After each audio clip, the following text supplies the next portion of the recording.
Hello mga ka-budget po muna tayo kay Garuda V2 Fixie. Ang kanya pong frame is bakal. Naka-quick release na rin po ang seat clamps. Ang seat post po niya ay bakal. Ang saddle po niya ay malambot mga ka-budget. Ang stem po niya is alloy. Ang kanya naman pong drag bar is bakal din po. Fork pin po niya is bakal.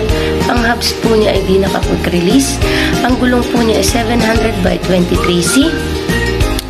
Siya po ay naka-dual sprocket. Nakaset na sa fixed gear sa kabilang side ng freewheel at may kasama na siyang sandstand ka-budget. Ang crank po niya ay bakal, naka-square type button, bracket na po siya mga-budget. Si Garuda V2 Fixie po ay nagkakahalaga sa 4,100 with freebies. Sa cash naman po ay 3,800 pick up, no freebies.